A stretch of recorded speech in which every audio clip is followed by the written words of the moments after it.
Okay, so what if I were to tell you that the iPad mini was probably one of the most versatile, most fun devices that I've been able to use in a while?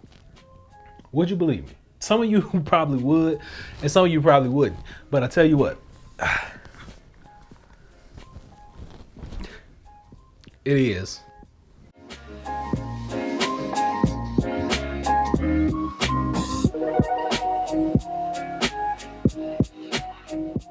So here we go. This is the iPad mini, the 6th version of this device. Now, I'm Average Tech Guy, and I basically come to you and talk to you about different items that I pick up that are actually interesting to me, things that I use on a daily basis, and this device is one of them. The iPad mini 6 has been in my pocket, it's been in my messenger bag, it's been in my backpack, it's been in my work bag, it's been in my wife's purse. It has been everywhere that you could possibly think of, and then some.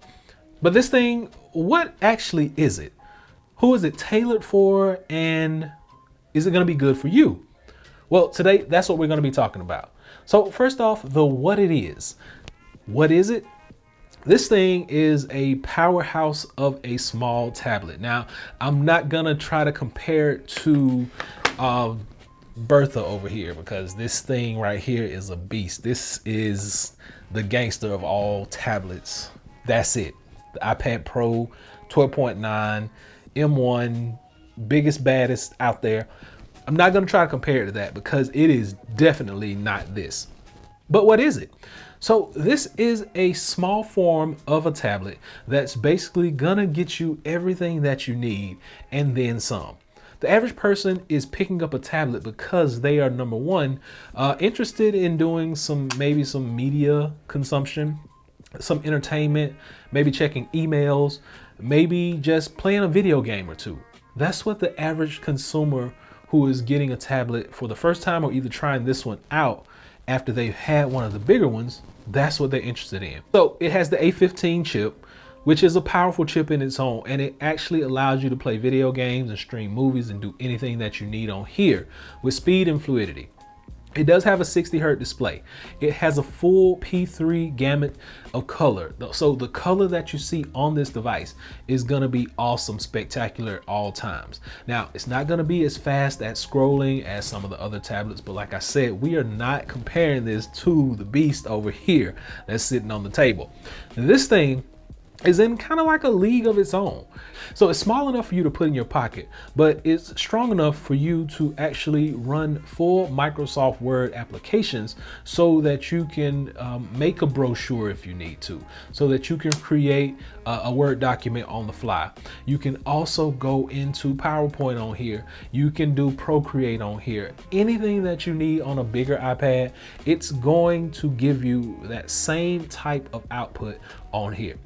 Now, I will say that when you do have a lot of different apps open at a time, I have noticed the slowdown, and I have noticed some of these apps will not perform as they should when you have multiples open. Like, I'm saying, like, I had probably 15 applications open, and it started to see a slowdown.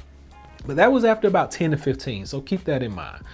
Speeds on here are still really nice, still fluid. I've had no issues while using this.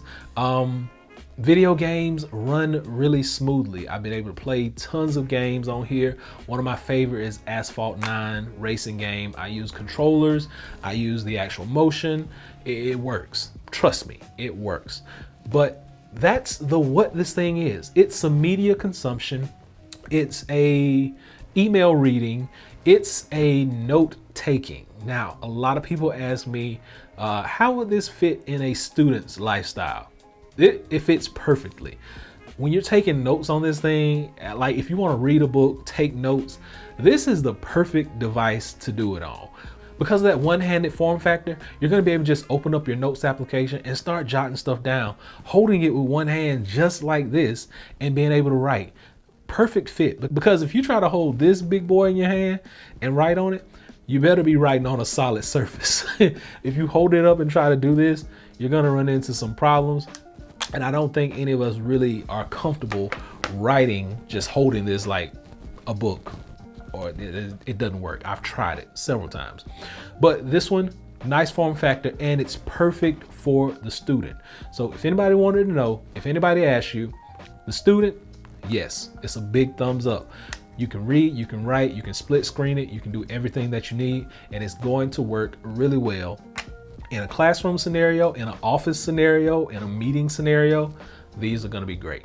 Now, speaking of meetings and offices and all that good stuff, if you're using Zoom or if you're using FaceTime, it actually can take advantage of that center stage camera. Yeah, center stage is probably one of those gimmicky things that most people will not use unless you really need to use it. And it has actually come in handy for me a couple of times, especially when I'm FaceTime with my parents and my kids want to jump in.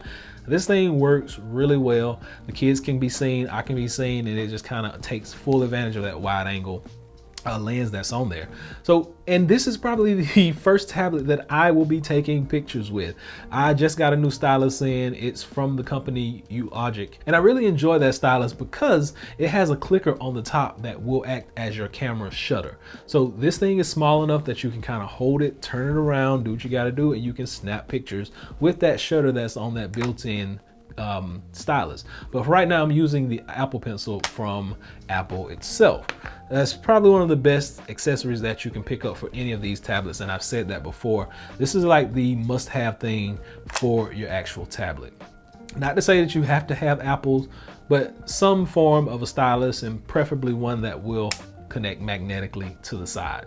So we talked a little bit about what this thing is. Now let's talk about who it's for.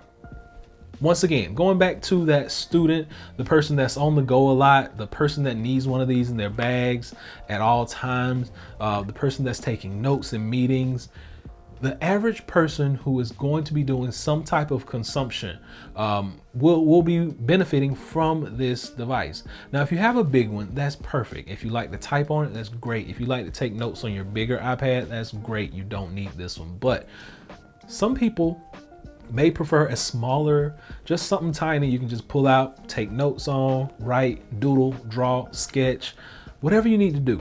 This thing is going to have all of it for your needs. The average consumer who is a student, the average person who is sitting in an office, maybe taking notes, the artist who wants to make quick sketches on the go, just pop this out of your bag and you're good to go. This thing is going to work just about in anybody's hands, but I would say that it is more tailored toward the student, the person who needs to take notes on the fly. That's who it's tailored to, in my opinion. That's just me.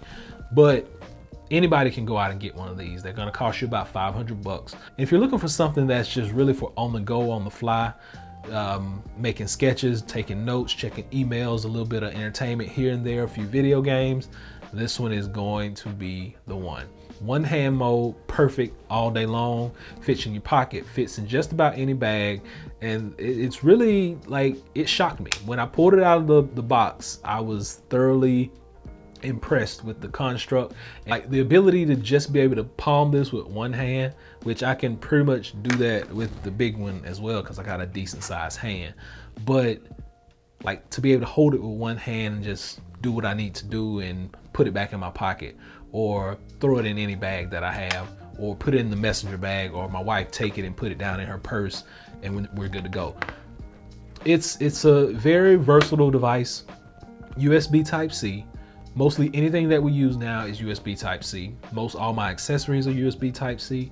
My SSDs, my chargers, my wall adapters, everything USB Type-C. So I'm glad they pulled this over into that arena. But this is just one of those devices that I think anybody can pretty much pick up and start using right away. There's no learning curve, not a lot of accessories to be had. Put a case on it, get you an Apple Pencil, and you're good to go.